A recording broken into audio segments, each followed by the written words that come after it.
Welcome to Board Gamers Anonymous, the podcast with board gamers and, in fact, the insane fun we have at the table together. This is Chris. And this is, in fact, Anthony. Nicely done.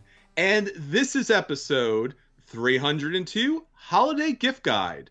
We'd like to thank all our Patreon backers for helping us bring Anthony back to the podcast. I'm here. I was here. If you're watching, you could see me. I was messing with you. It's good.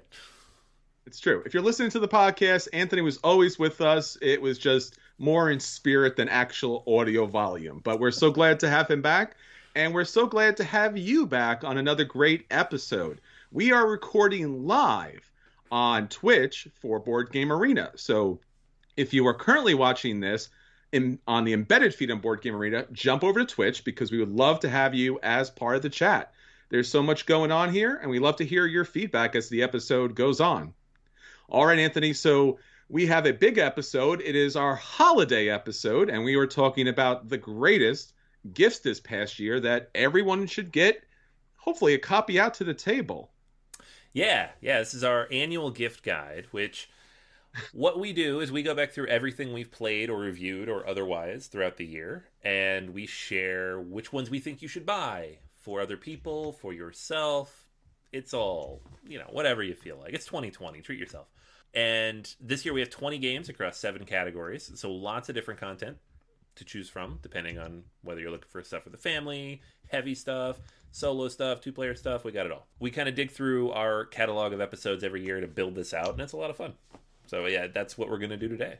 Yeah, we do very much care about you getting the best games to the table and the best value at the table. There's so many great board games out there. We own most of them.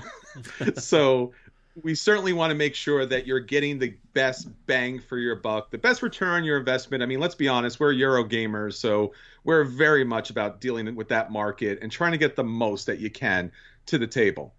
But before we get into our feature review, Anthony, we have so much else that's going on, of course, and we are doing our own holiday outreach, right? We have a little store out there that we would love everyone to visit. Yeah, the TeePublic store. A few of you actually took advantage of this over the weekend. There was a Black Friday / Cyber Monday sale. You get like 30-something% off all the good stuff. So thank you to everybody out there who purchased shirts, cups, whatever, from the Board Gamers Anonymous store on TeePublic. But if you haven't yet, you can check it out. Just head our website, boardgamersanonymous.com, click the merch button at the top, and all the stuff will be there. I think they're running sales all through December, so just wait if you don't see one. I'm sure it'll pop back up. But anything you buy on there, we get a small cut of that, and it helps us obviously run the show, all the shows. So we appreciate your support, not just in wearing Board Gamers Anonymous gear, but in helping us bring you the content every week. Yep. And again, for all of our board gamers out there, especially our introverts that love getting games to the table but don't love shouting that we're board gamers, these really kind of low-key board game shirts will help you get those games to the table. So check them out. And again, if you don't see something there that you want, hit us up and we'll make it happen. All right, Anthony, so that's what's going on with BGA. Obviously, we just wrap up 2 huge episodes.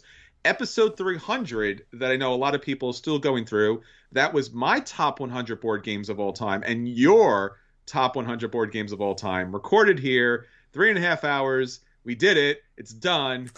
I still feel it. Still catching up on sleep from that one? Yeah. Still catching up on sleep.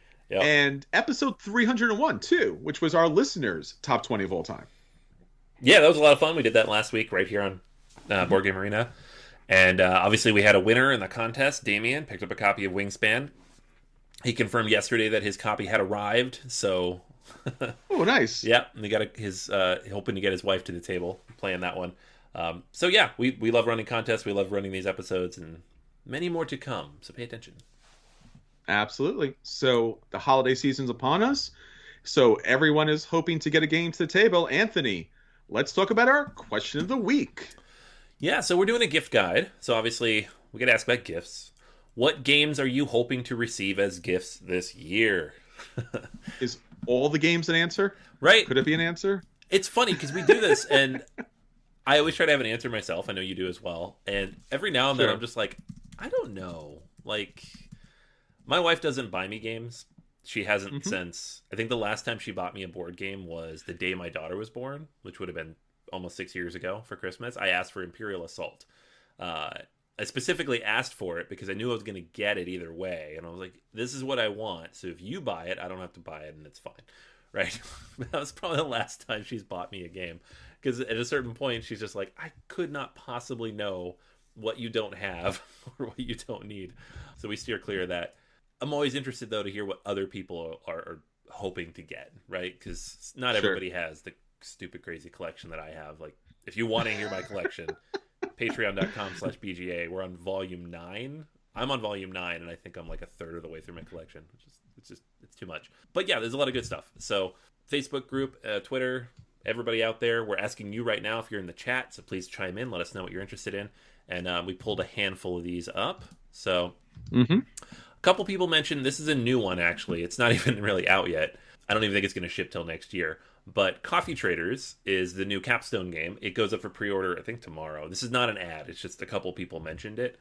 And specifically, though, I'm actually interested in this as well. It's the designers of Wildcatters, which is a really good game that I think just flew under the radar.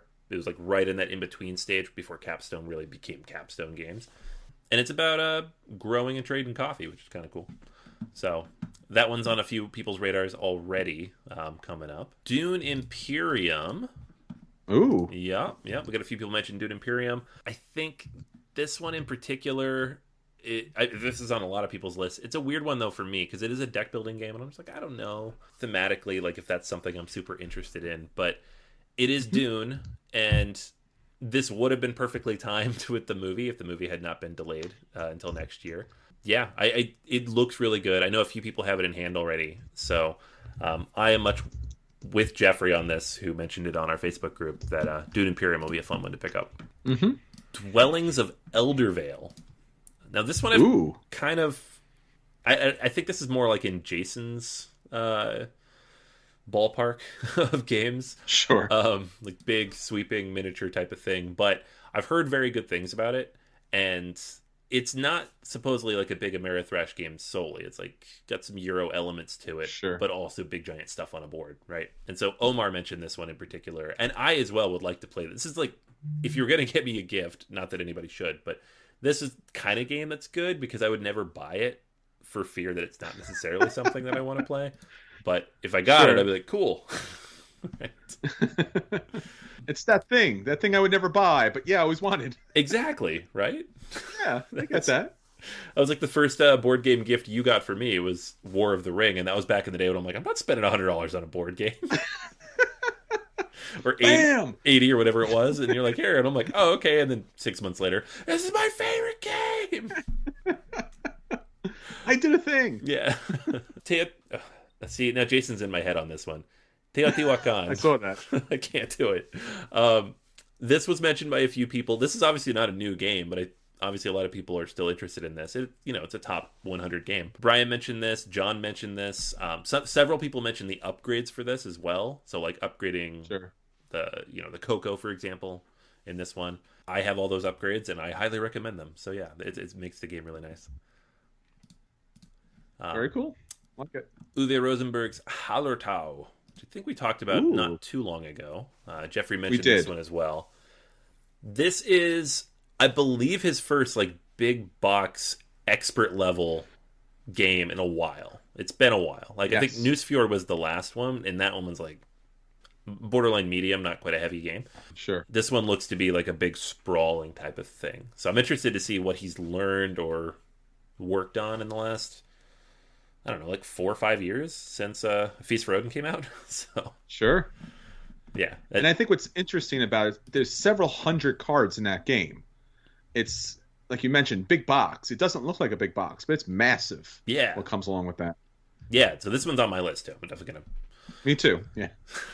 So just some of the other ones people mentioned. The Haunted Teutonica big box. I know that's on a few people's lists because that's a big old... Those are good for gifts, big boxes.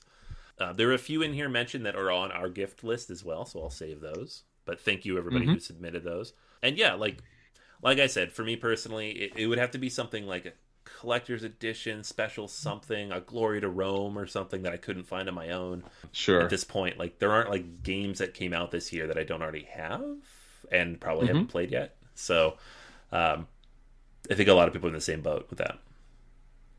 Yeah, I think the Uwe Rosenberg game is always kind of a given. Like whatever he produces is always going to be great. This one seems extra special. Mm-hmm. And then Feld seems to be Yeah. back on the warpath, dropping games left and right. So I don't know. I think there's a Feld coming up that everybody wants to get to the table. So I think that would be nice. Bonfire, And yeah. you know, it's just a little game that everyone's looking at, but you know, we'll save it. It might come up later. It's possible. So there's a lot of good stuff there. And again, I want to mention from the chat here, we got a shout out for Micro Macro Crime City. This is a really interesting game. In fact, it's a little tiny game that's actually a huge fold out map. And what you're doing with like this little kind of like magnifying piece is trying to figure out what's going on there as far as a crime is concerned. So you get clues, and it's almost like a Where's Waldo kind of situation from Pegaspiel. So yeah, Had not so heard a of lot that of one. different games. Cool. Yeah, you should check it out because I think you'll like that game a lot. So Very Wrong About Games in our chat was shouting that out. So I want to let everybody know because again, there's so many unusual games and there's so many wonderful designs out there. Can't possibly talk about them all, but there's just great stuff out there. So definitely check those out. All right. So Anthony, speaking about all really interesting games that are out there, we mentioned this at the start. This is the funnest part of the year, going through all the sales and everything that's out there. Let's talk about our holiday gift guide. 20 games over, like I said, 7 categories. Those categories are board game apps, family games, solo games, 2-player games. Oh, you know what? I miscounted these. There's actually 8 categories. You guys are lucky. Light games, medium games, heavy games, and then expansions. So there are 2 or 3 games in each of these categories that we've picked out. At least one from each of us. And for anything we've already covered, we've included the episode number as well. So if you want to go back and listen to the full review, because this will be like 1 or 2 minutes, like quick blurb. But if you want to hear more about these games, most of these have been reviewed by us at some point in the last 12 months. So we've made it as easy as we can for you to find those. Yeah, I think this is a great list. And again, full episode reviews to listen to all of those things. But it's something you should check out because a lot of these games, especially this time of year, are in short supply. Yeah, that's true. A few of these, you know, if you want them, get on it. All right, Anthony. So why don't you start us off with our first category? All right. First up is apps, digital implementations of board games, and specifically your choice first here, Wingspan. Yeah, so here's a game that you actually don't have to worry about running out because it's a digital version. Yeah. So, segue. So yes, Wingspan, again, is a phenomenon. I mean, we've talked about this so much, and obviously I recently talked about this on episode 284, where I went over Wingspan and its recent expansion that came out. Obviously, we covered it a lot because it hit a lot of top lists for people out there. This image that you're looking at on the screen, which is the entry image for Wingspan, really doesn't say enough about the game because, in fact, the game itself is really beautifully done. I mean, you actually get all the bird animations, all the original artwork of the game is present there. And this is my favorite part, all that beauty, you can turn it off and just play it like it was meant to be played, a straight up board game with cards on a tableau. And that's even more beautiful because that's really where the beauty shines. Elizabeth Hargrave did a fantastic job. This rendition is wonderful. It's actually a very good rendition. I think it's still on sale for Steam. I think it's about 20% off the full price. It's worth your time. It's worth your money. If you've ever played it, you're going to love this. If you haven't played it, this is a really good way to look into the game. And that's Wingspan. Yeah. I think that's huge, the thing you mentioned there about being able to turn off the artwork and stuff.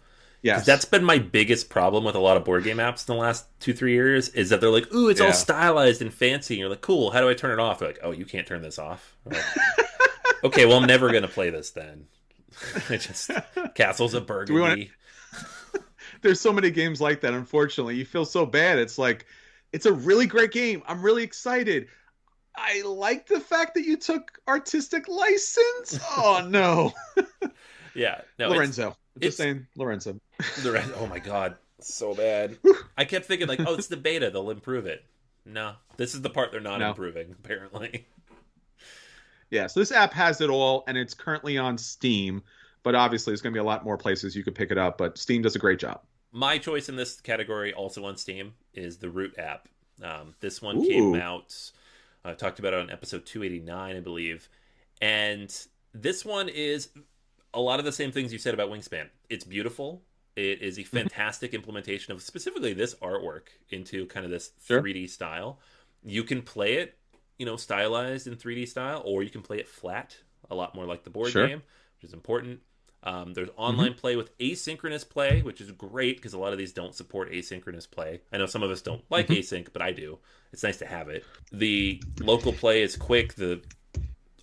Obviously programming the AI to be able to manage all these different combinations is probably difficult. It works really seamlessly, and it's a lot of fun. So this is one of my favorite games of all time. I believe it's number 2 on my list from episode 300. So having a digital version is amazing, and I've been playing this one a lot. Yeah, I haven't been able to pick this up yet. And again, this might be the only way I actually get this table. I don't own a physical copy. Always wanted to own a physical copy. But again, the challenge of having to teach everybody, this might take care of that. So Root, phenomenal game on Steam. Again, great platform for it. So yeah, this might be an actual opportunity for me to get the game to the table, or the tablet in this case. Yeah, absolutely. I don't know if it's out on iOS yet, but it's supposed to be. So I'm keeping my eye out for that, because if this hits the tablet, I'm going to be playing it every night. So. Your wife was worried not to buy you for a board game. Now she's not going to be able to talk to you at all. It's fine. She's asleep. It's good. The birds. Gets late enough. I'm like, and we're doing Root now. There you go. So 2 apps about birds. So there you go. Yeah. Who knew? Yeah, nice. Thank you. You could throw Spirit Island in there, get another bird. Oh, yeah, absolutely. Well, speaking of family and having them deal with our board game addiction a bit. Right. So let's talk about the family games in our shopping list, Anthony. All right, family games. First up, Mysterium Park. All right, so Mysterium Park is an interesting game. I reviewed this on episode 298. I love Dixit. I love Mysterium. But the problem with Mysterium is the fact that it just takes forever to set up. And I mean, it really does. It really just slows down the day. If you're playing with like hardcore gamers, they understand that good games do take time to set up. But family members, not so much. Plus the fact that you're basically playing a game about somebody, and actually a lot of people, who are murdered. And you're trying to locate the murder weapon. I always thought that was weird about Clue being like such a family classic board game. All right. Well, Mysterium Park does have that kind of like mysterious, sinister kind of take, but it doesn't show or doesn't offer you the opportunity to actually figure out what the weapon was. So when you play the game, you're trying to figure out who committed the murder. You are trying to figure out where that happened, but the game itself really doesn't show or tell any of that kind of content in there. So you could just be like, hey, who's the person? Hey, where is the person? It's just as valid. So the game has a little thematic kind of creepiness and weirdness to the art of the cards that you're giving out, but there's nothing really here that screams, get it? Screams murder at all. And again, this production's fantastic. The box is like yay big by yay big. So I would say it's probably like, I don't know, 1.5 by maybe 6 inches, 6 to 8 inches. It's a good size, small box. The box is firmly packed with everything that you need. So it allows you to get Mysterium to the table with the family and be playable. And the same thing with Dixit. Dixit sometimes is too broad. This is understandable and playable. You can play this with family. And again, the artwork is incredible. So you're actually getting a very good deal on this game, because the artwork alone should double the price of this game, and it doesn't. So it's new, it's out there, and you should pick it up. Yeah, I'm thinking about it. Yeah, I never picked up Mysterium for that reason, because like I'd play this with the family, not going to play this with the family, but like a more family-friendly version of that's pretty cool. Yeah, definitely. And again, it's really the high production level here too is still very great. Yeah, absolutely. All right, so one that I do play with the family a lot is Draftosaurus. I talked about this back on episode 272, Ooh. and Antoine Bauza and company. So there's a team of Ooh. 4 designers worked on this, and a lot of them very famous, which is funny to me because the game is very simple. So It was an et al. yeah, exactly. Yeah, it's a 15-minute game. You are drafting dinosaur meeples, so you're going to take handfuls of dinosaur meeples, a certain number, out of a bag, and then you draft them. You pick the little one out of your hand, you pass it to someone else. So not a COVID friendly game if you're playing with other people out of the house, but it's good for the family. You have a little board and you place the dinosaur meeples in certain places, and you score based on certain conditions. So like one of the pens, you want all the same type of dinosaur. Another one, you want a certain number of dinosaurs. Another one, you want pairs of dinosaurs. There's one where you just want one dinosaur, and if it's the only one that ever goes on your board, then bonus points. And it takes no time to teach. My 5-year-old picked this up in like 5 minutes, no problem. She beat me like the second time we played, so it's very kid friendly. And there are expansions coming out for it now as well. Like we talked about these a couple weeks ago on our Essen preview or our fall preview, and it's just really good. I picked it up kind of on a lark. I saw it at Gen Con last year and got a chance to play it with the family, and it's perfect. It's the perfect weight, and the theme is great for the kids. So if kids like dinosaurs and you want something that's not even remotely scary, it's just silly, cartoonish like the cover there, this is it. Yeah, if I had to have a gift, Draftosaurus would work, because I probably shouldn't be buying this game for myself, but it's got dinosaurs and they're adorable, and it's some of the best designers out there, so I don't know. It's a great game, man. I feel like if I had picked this up not in the middle of a pandemic, I think I bought this in March, I probably would bring it with me to game night just to play. As it's a 15-20 minute filler. It takes no time to set up either. I don't know. I think it's good for kids, but it's also good for anybody. Absolutely. Yeah, I think so. And again, who knows? I mean, we've seen a lot of different versions of games. We talked about this recently, how every board game's getting a roll and write, a dice game, a card game. Maybe there's a new thing happening. Maybe we'll see a transformation of games, right? We've seen a downgrade of games, right? Like my first Carcassonne, right? Or my first Ticket to Ride. So maybe they could be an upgrade, right? So maybe my killer Draftosaurus, right? Not for kids. That kind of thing. I don't know if we get that much of an upgrade. We get little upgrades, like King of Tokyo to King of New York, but I don't know about like Draftosaurus to Triassic period or something. Triassic Terror or whatever it is. I'd be cool with it. This game would be great if you an adult man can dream. That's all I'm saying. An adult man can dream. More dinosaurs. All right, another one that I picked up here is Truffle Shuffle. This is one I talked about on episode 293. This is a game in which you are trying to get these different truffle cards, and it's a draft similar to like Seven Wonders Duel, where you lay them out in a pyramid in advance, and so some cards are face down, some are face up. You're trying to gain them in certain orders and then complete orders with them to generate victory points. Again, very, very simple. You put the cards on the table, you show the kids what they do. There's like 2 or 3 special powers in the deck. As long as they understand what those are, the rest is a no-brainer.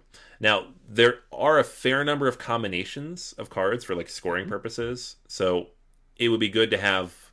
I think there's a cheat card, but almost like a full sheet of paper that you print out for the kids, because my kids kept forgetting what the combos were. The younger one, I had to occasionally look at her hand and help her pair the cards together and figure out where the wilds were and all that.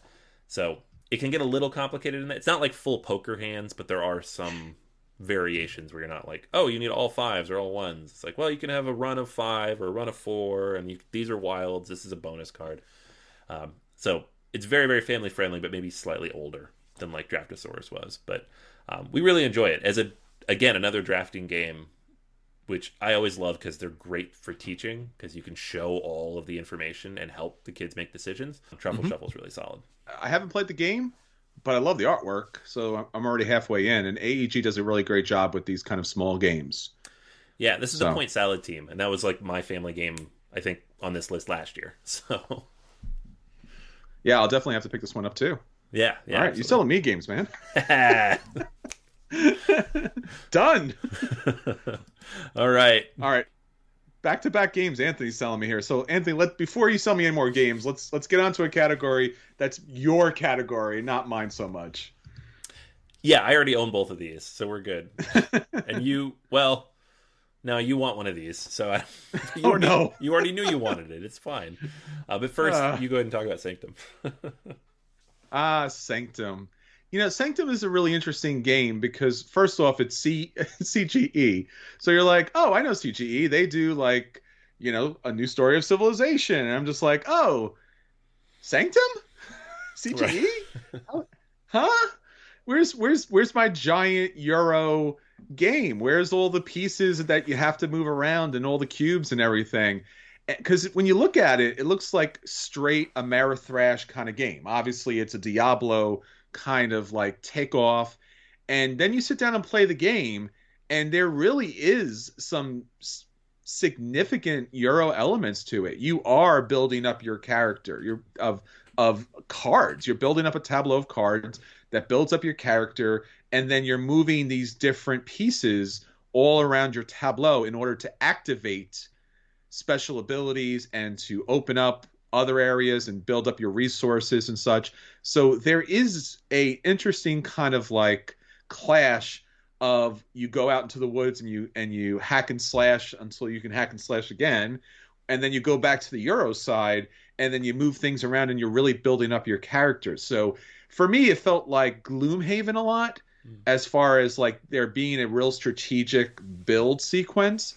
And then you go and do the hack and slash, the Amerithrash kind of thing. So as a solo element, this was actually a lot of fun because you can play this co-op, but you can also, with their new rules, play this solo as well. Yeah, you turned me onto this one. I think I'd had it for a while, and then you reviewed it, and then I went and tracked down. I saw there were solo rules, and I'm like, oh, I guess I need to finally play this.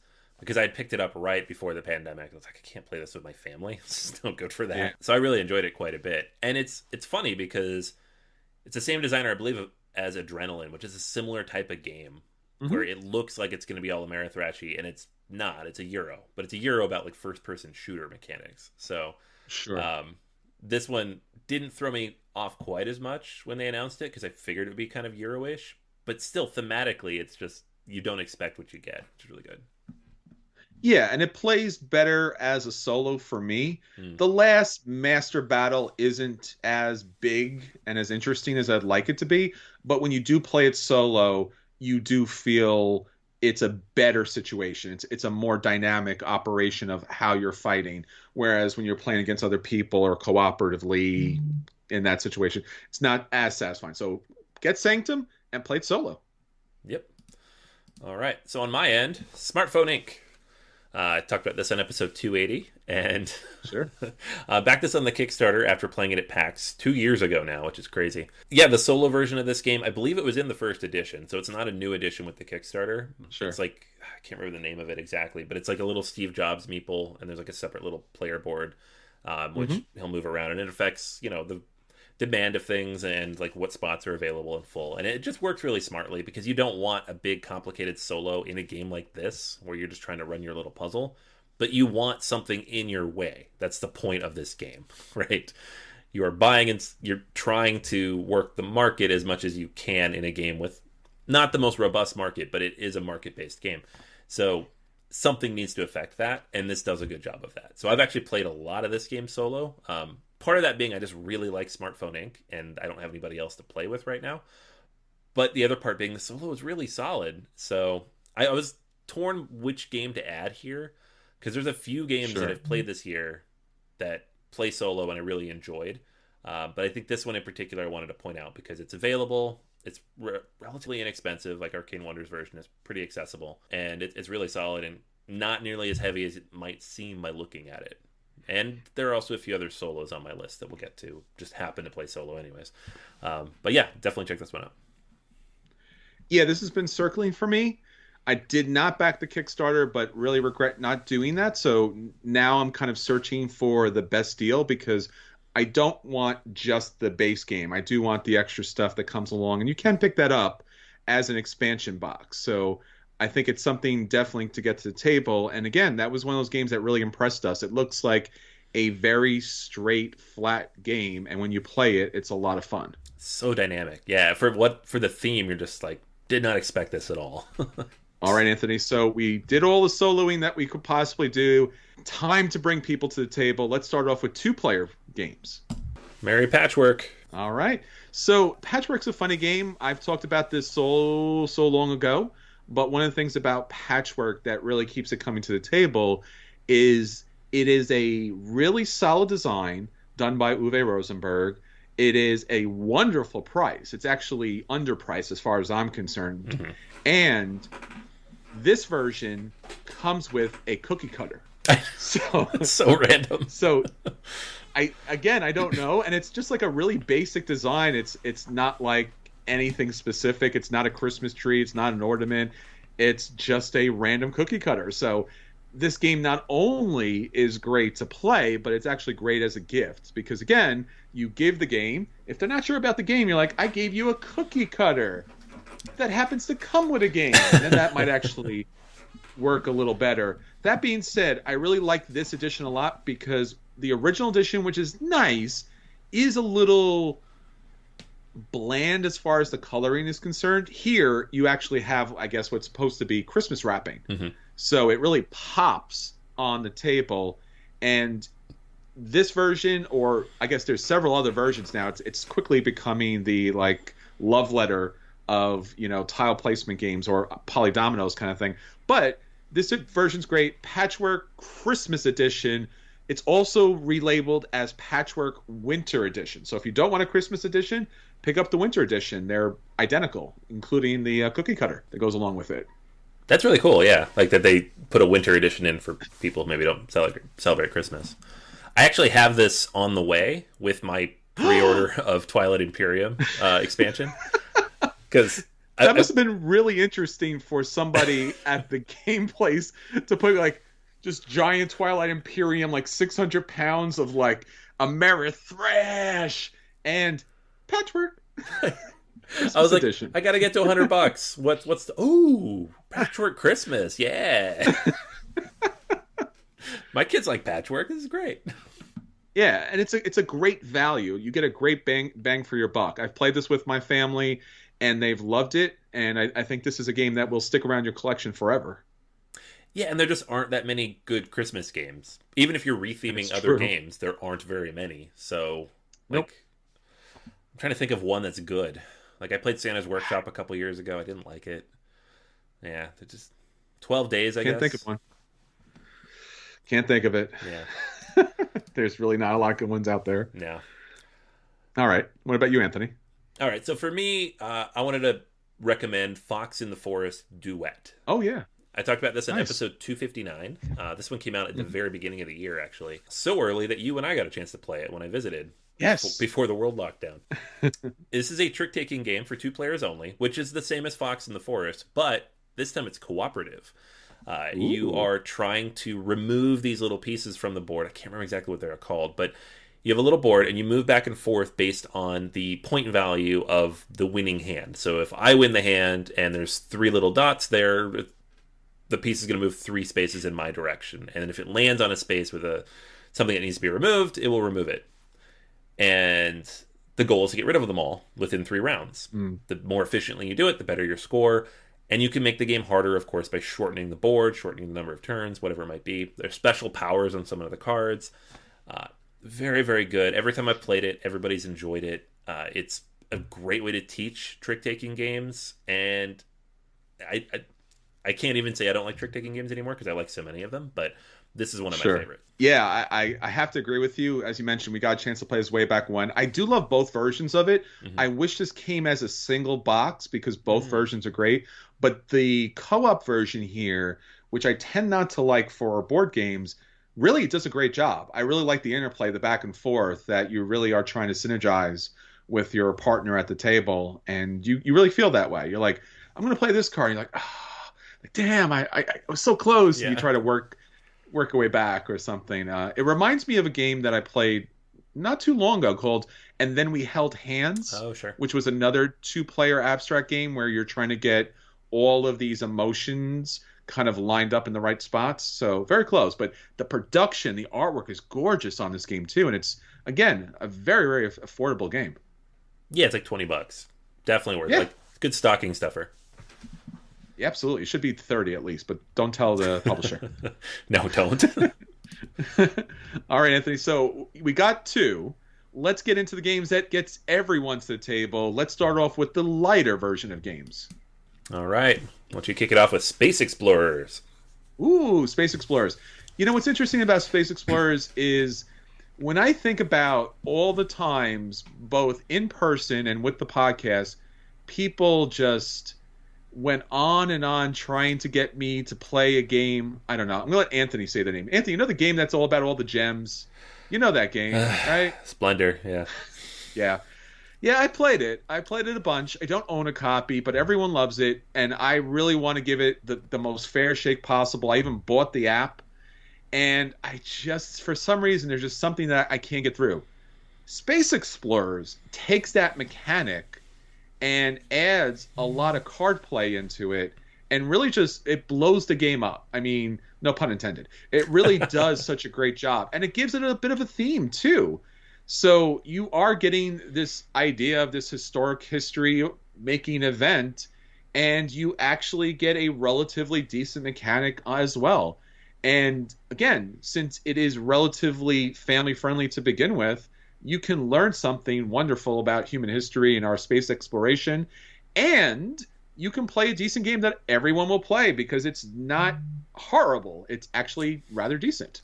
Yeah, I don't think many people have played this. I think this has definitely been, again, no pun intended, under the radar, you know, as far as a game is concerned. But yeah. Another one that we played at your place when I visited, and We did. It was fun. It was quick. I'm also not the world's biggest fan of Splendor. If nothing else, it's a clever design, and I think it works really well in other formats. But that game in particular, I played enough where it kind of plays itself a little. Yeah. So other versions of it are always a lot of fun, and I love space exploration games. So this was great. Yeah, absolutely. So a lot of fun. Light game, but fun. Yep. All right. So for me on the light side, I want to talk about Nova Luna. This is I talked about this in episode 282.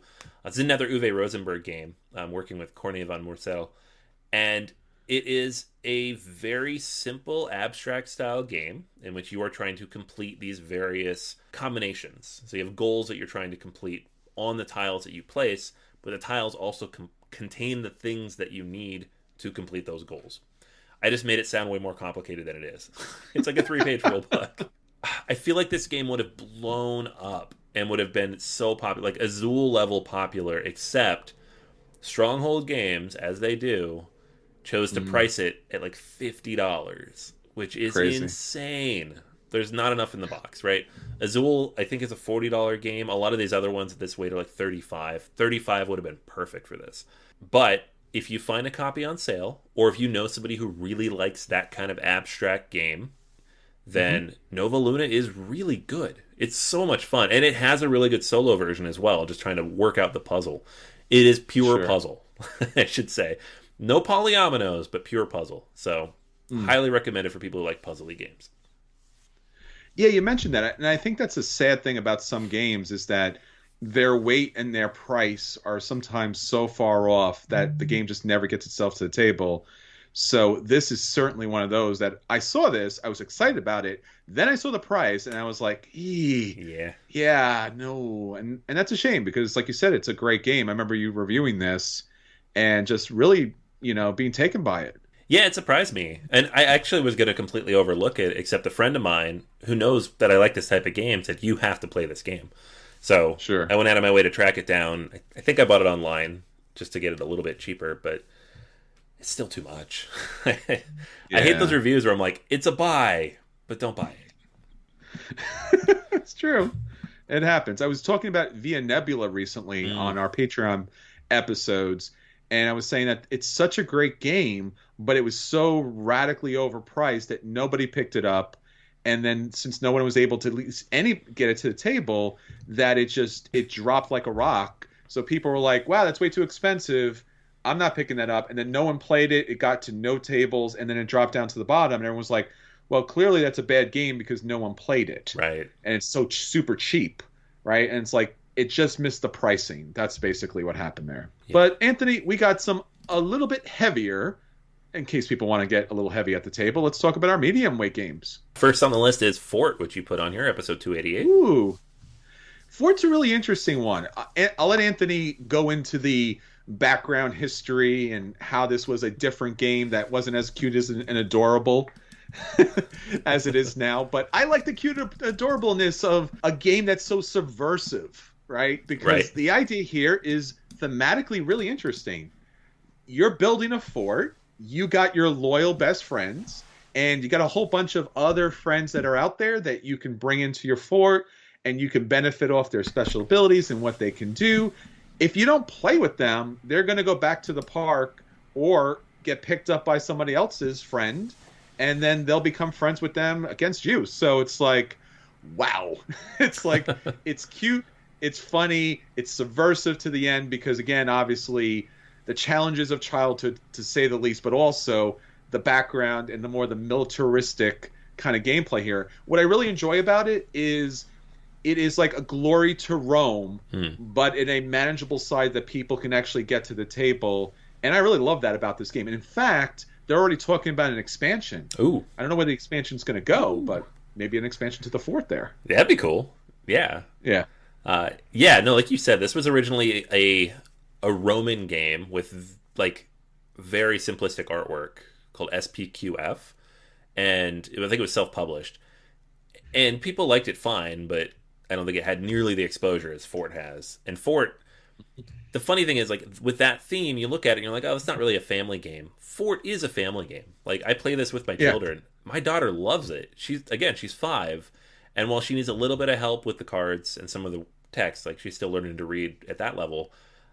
For the most part, like, you only got the 2 resources. Like, symbol-wise, she's got it down. So it's so accessible. And then I'm already introducing this type of mechanic to, like, young children. And I'm like, this is great. You guys are going to love Root.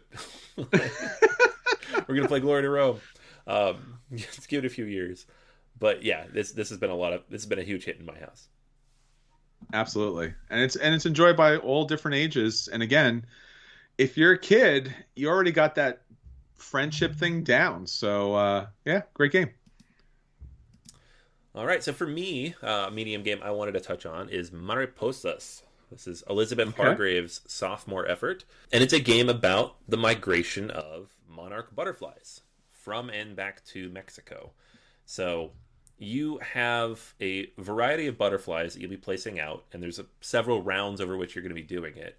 And so the goal is to put them out at each generation and then upgrade them, essentially, or breed them, or whatever the language was on that, but upgrade them to the next generation. Sure. Because eventually those earlier generations are going to go away on the map. So you want to kind of position yourself in certain areas as you move up this map. It's a bunch of hexes, but it is a map that represents like Mexico and the United States. And then there'd be different scoring elements for each of those 4 generations that come up. And so you have to be in certain locations or near certain things to score. But then eventually you want to get back, because if you can get your butterflies all back and they're level 4, then you're going to score even more points at the end of the game. So it's like this combination of, like, it's almost like a reverse Clank. Like, you're going up and then coming back. And you don't have to get back. You're not going to lose if you don't, but that's a great way to score a lot of points. There's a few other elements in there as well. But this thing about this game is very similar to Wingspan, is she's taken a theme that you wouldn't normally see in board games, in this case, butterfly migration, and has done it in a way that's scientifically accurate, interesting, not quite as beautiful to look at as Wingspan, because it's, one species, and again, a very grid-based map, but very accessible and easy to teach. So there's a bit of depth there, so that's why it's in the medium, not a light game. But if you're looking for something in that range that's got, it's not just sword and sorcery or sci-fi, and you want something that's more, feels like you're learning something, even if you're not necessarily learning, Mariposas is very good. Yeah, and again, what I like about both of these games in the medium area is that when you're talking about a game that typically just plays the tabletop crowd, usually the games then blow up as far as price is concerned. So this game from AEG, they do such a great job on their pricing. They're usually on point. And obviously Fort from Leader Games is a really great game for the price here too. As you mentioned, sophomore effort. This is kind of crazy that she produced back-to-back kind of big games and different games too. You would think that this would be almost similar, but it's really a radically different game. Right. And a theme that we don't see typically. So again, great. All right, Anthony, so let's get into the heavier stuff. We are the fans of the heavy games. Let's see what we got up for this week. Alrighty, next on the list here. Oh, I guess we got one more medium game. Okay. Whistle Mountain. I snuck this one in. I tricked you. Yeah.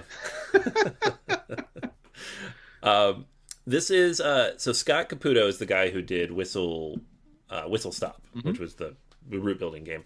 Luke Laurie designed one of our favorite games, Energy Empire. So they worked together on this one, and it has a theme of Whistle Stop, but it's not at all related to that game. There's no trains, there's no root building or anything.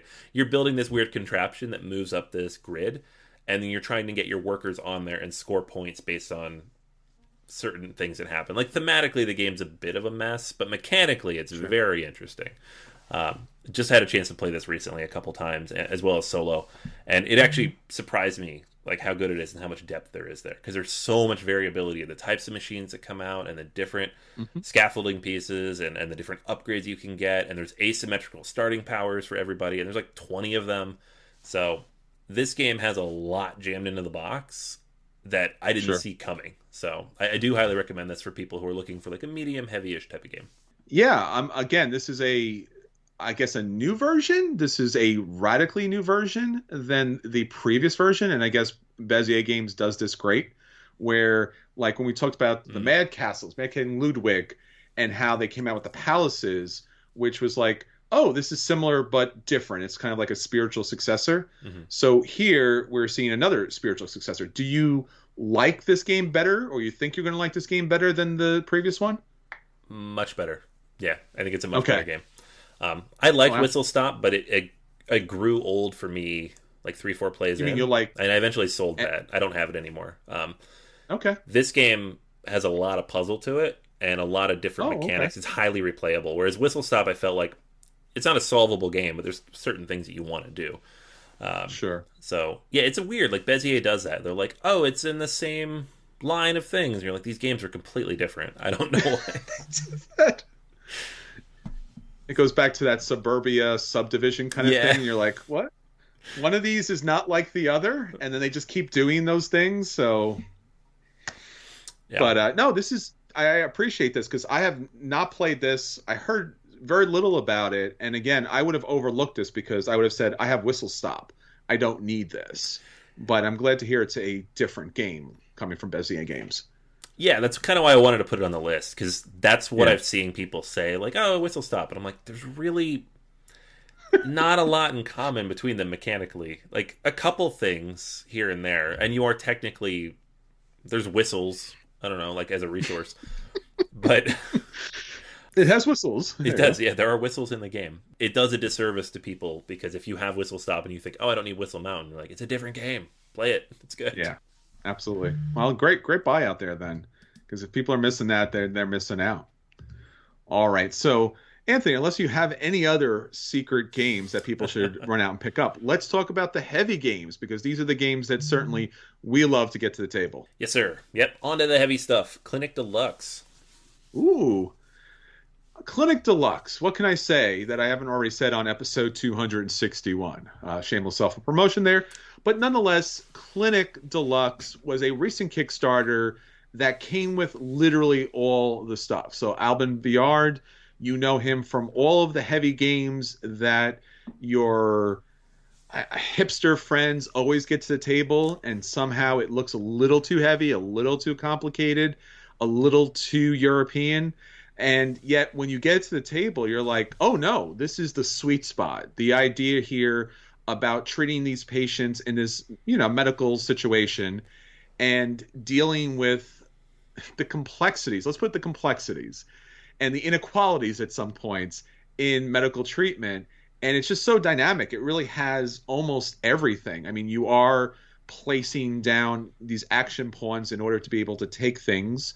So which actions are you going to play? Well, I'm going to take my actions. You're not going to know So we have to jockey for position because, again, with the medical system, we are all competing clinics. So I love that aspect of it. It's very thematic. And then what patients are available and what condition the patients are in, and then how beneficial will the patients be to our certain hospitals? Do we have the specialty that they need? Do we have the right doctors and nurses and administrative staff? Have we built our hospital in such a way that we're able to treat the people properly and quickly? And then when you feel like you've had everything that you could have, this has so many additional components that you can add to the game for different scoring opportunities. There's an expansion that even adds even more. There's the COVID co-op recent Kickstarter that was out there that you could pick up as well and play the game co-op and deal with that situation. So there is so many ways to play Clinic. In fact, I got to say, with all of the additional extras that come into the game, it's one of the most replayable games out there right now.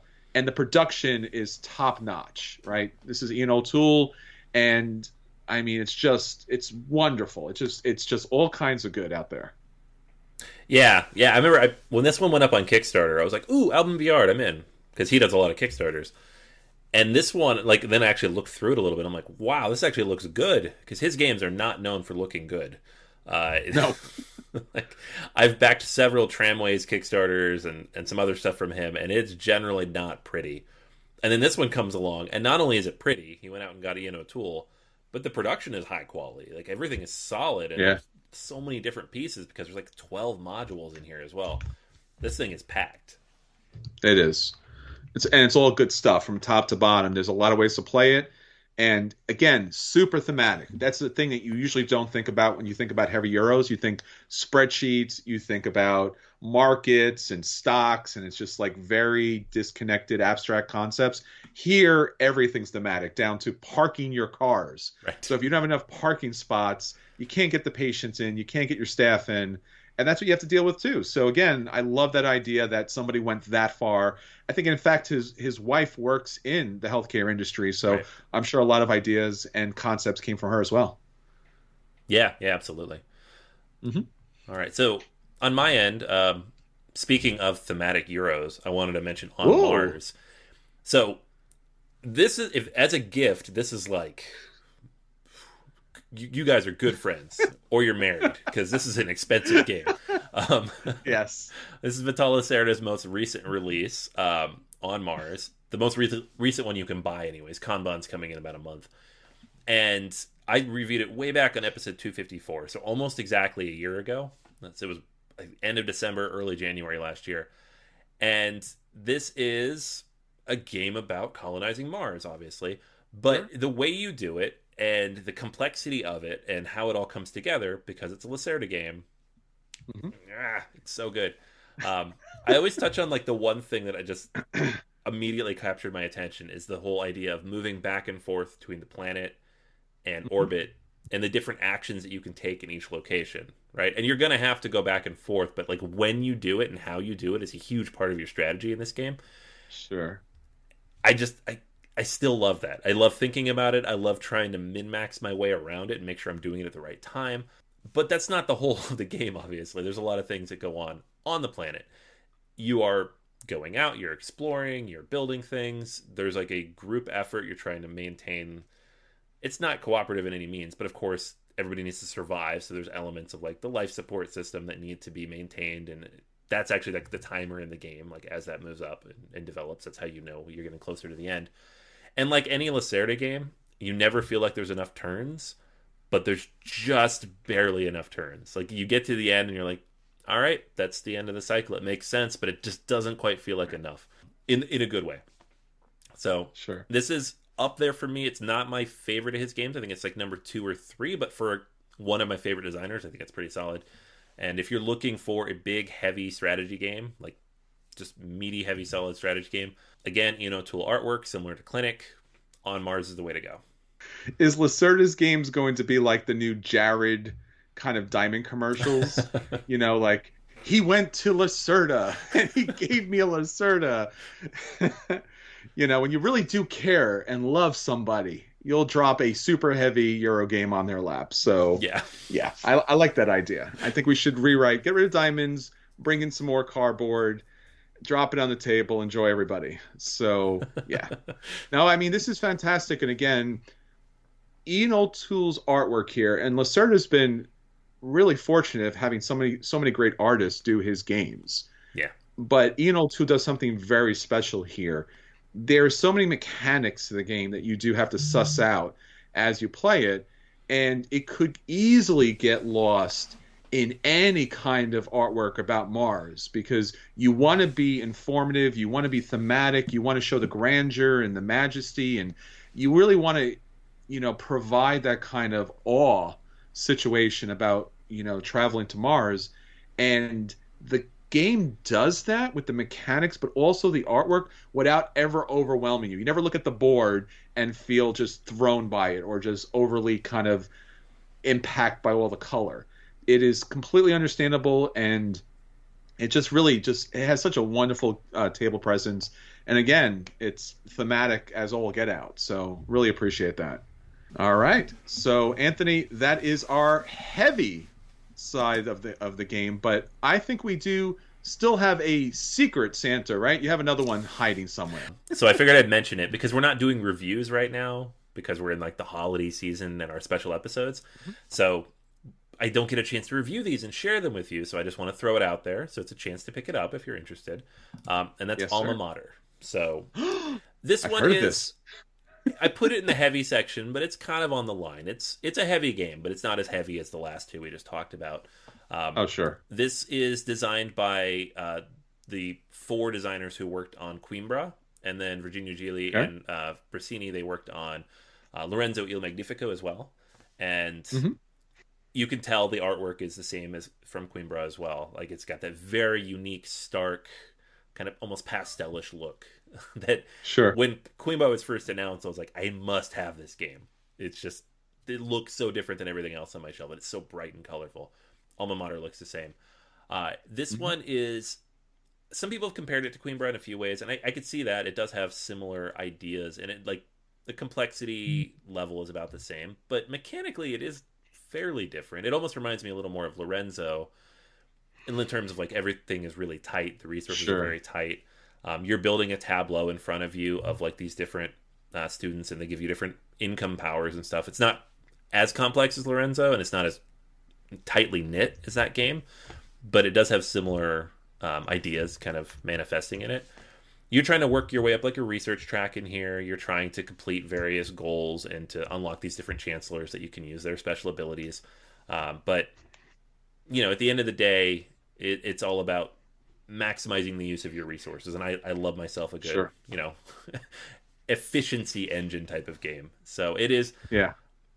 It feels like the kind of game like Coimbra, you need to play it a few times for it to really get under your skin.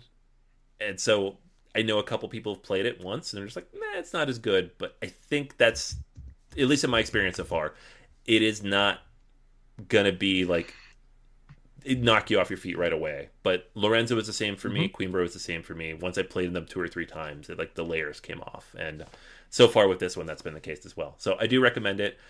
Full review pending for the next episode in which we do our reviews again. But preview, I do like it, so it'll be a good review. Oh, absolutely. Again, I think there's a lot of great games out there now. I guess obviously due to COVID and due to the lack of conventions, a lot of games are not getting out there as much, and that's kind of a shame because they're going underneath the radar. And again, it's another one of those situations where in our current industry, it's really hard to let people know about the best games out there. So again, we're always glad that you're joining us. All right, Anthony. So we are talking about, again, the best games that hopefully everyone can get to the holiday season. But for many of us, we already have the best games. Yeah. Just happens to be that we have some of these games. So if you do have these great games, and you've been getting them to the table, or maybe you do want to get them back to the table, let's talk about the best expansions that people should pick up in order to really enjoy the games to the best of their ability. All right. So we're going to start it off with the most expensive expansion to the most expensive game. No. Food Chain Magnate, the Ketchup Mechanism, and other ideas. So every game that I've provided to you, and every week that we do the episodes, I always talk about the value of a game for the dollar because, again, there are so many great games out there, and you should be able to maximize your dollar to maximize the game time, especially and to maximize the games that actually get to the table.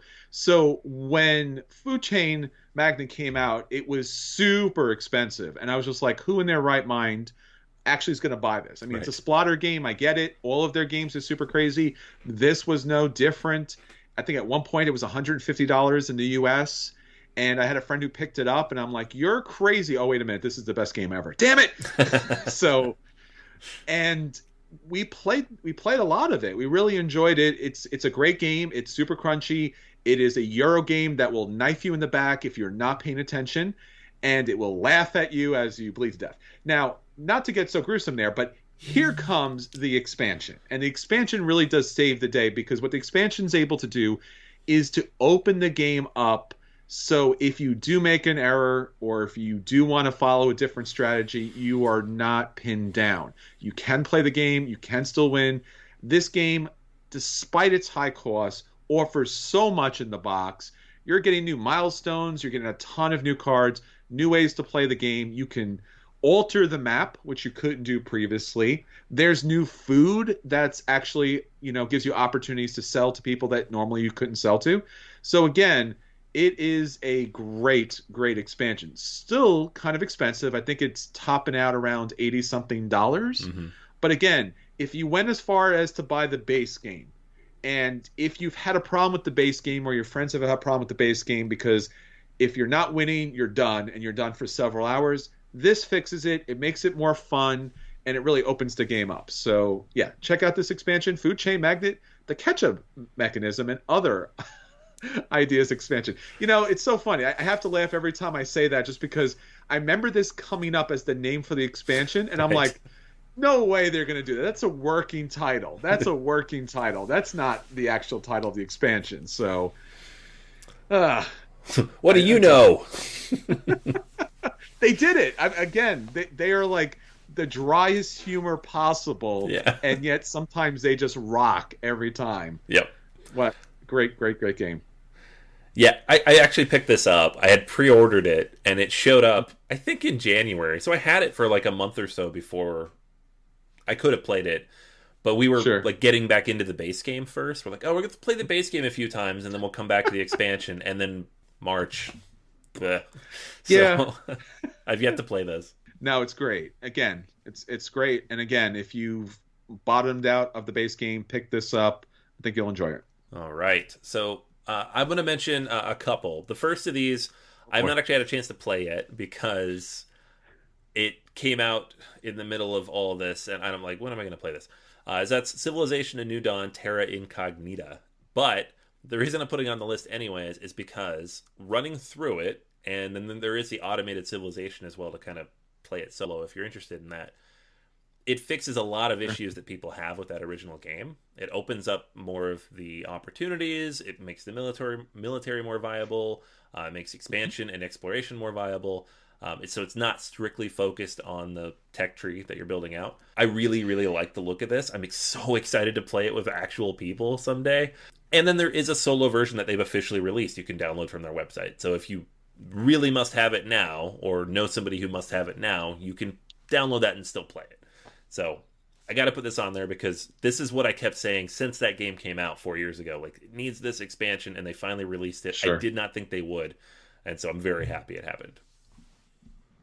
Yeah, no, I can't agree more. Obviously, you and I, we talked about this before, especially on our previous episodes, that this was the worst demo that we ever had. It's not the worst game, So bad. not by far, but it was the worst demo we ever had, and I never wanted to come back to it. And you made me come back to it. Now it has an expansion. Damn it. Yep. I love this game. It's funny. Like, I love me a big Civilization game. Like, Through the Ages is one of my top 20 games of all time. This is Sure. not that. Civilization New Dawn is not big, heavy Civilization game, but it takes an hour and a half to play, and people are willing to sit down and do it, and has a really clever card mechanic. So layering Sure. on top of that and adding more depth, because Fantasy Flight games never quite have enough depth out of the box. No, This was needed, and I'm so happy they did it. that's great. All right. What other Secret Santas do you have up for us next? All right, so this is the one I was going to put up in the first place, and that's Root Underworld. This is I Okay. reviewed this back on episode 261. Mm-hmm. This is the second expansion for Root. It comes with 2 factions and a new board. So you have the Corvid, who are basically spies who run around bombing people, and then you have the Duchy, who build little kingdoms throughout the map, and both of them are very, very creative and fun to play. So the thing about Root expansions is that they don't really change much of what came before, other than the errata, because anytime they add anything to this game, they have to tweak all the rules to make it all work. But the Corvid in particular is just such a fun faction to play because you're putting everything face down on the map, and people have to kind of guess what it is. So it creates this like push your luck kind of element for both sides, and a bluffing mechanic that comes into the game when the Corvid are played. Mm-hmm. So good. We always played with the Corvid once it came out. The Duchy's a little bit different. You have lots of people who come out, but the thing you're trying to do is you're trying to get these princes out and get these extra abilities that come with that. You can lose them if people destroy your molehills, but if you can get those combinations out, they are very powerful. These are actually decently difficult to play, I would say. Like the first time I played both of these, it did not go well. So yeah, that's going to be a problem. Yeah. I mean, again, it's one of those games where, especially with the 4 additional factions here, it creeps ever closer to being a lifestyle game. Mm-hmm. So, okay, because again, sometimes for me personally, you know this, Anthony. Sometimes like I don't want to own a game because if I owned a game, I would have to own all of the games of the game. Yeah. So, yeah, this is one of those that's quite dangerous. So be aware, this game's awesome. Haven't played the expansion, but I'm sure it's just as good as not better. And for me personally, the more factions, the better. I love all the factions. Yeah. Yeah, and with this Kickstarter too, they had like the Clockwork Automa, like they redid the Automa, and now there's I think 4 or 5 different Automas you can play again. So I have a whole box of just of solo stuff for Root that came with this. It's not this expansion per se, but it came with it in the Kickstarter. So if you're looking for solo stuff and you like Root, there's tons of it. Nice. All right. Well, it seems like that would be our holiday gift guide for all of you out there. Hopefully these suggestions have helped with your holiday shopping. Hopefully you were able to pick up something great during this extended Black Friday, Cyber Monday, never-ending 2020 sales event. Again, if you're looking for some great deals, Game Surplus is running a huge deal. I think they're running 40% off their games as they do a massive clearance. So, again, our friends there, Carmen, definitely a place to check out if you're looking for some great games. There are so many great places to pick up games, so many great games to get to the table with friends and family. We have so much more content for you this coming Wednesday at 8:30 p.m. Eastern Standard Time. You're listening to this podcast on Wednesday, hopefully. Our next episode of BGA Live is going up. So if you haven't got enough of Board Gamers Anonymous, Anthony, what's our feature game for Wednesday? Yeah, we're going to do Russian Railroads, one of my favorites of all time. I'm excited. Excellent. Now, again, talking about expansions, if we could only get the Russian expansion on there, that'd be great. German Railroads. Come on, guys. Yeah. It's out of print. If you find it, let me know because I have to track that down. Yep. So we have a great episode for you at 8:30 p.m. Wednesday Eastern Standard Time. Please join us for that. We'll have a great game of that at the table on Board Game Arena. Again, join us on Twitch. Subscribe so that you'll able to follow our content. We're always adding new things on the Twitch stream, and we want you to be the first to see it. All right, Anthony. So that's everything for this time. Until next time, this is Chris. And this is Anthony. And we'll join you all at the table. Bye. See you, everybody. Happy holidays to you.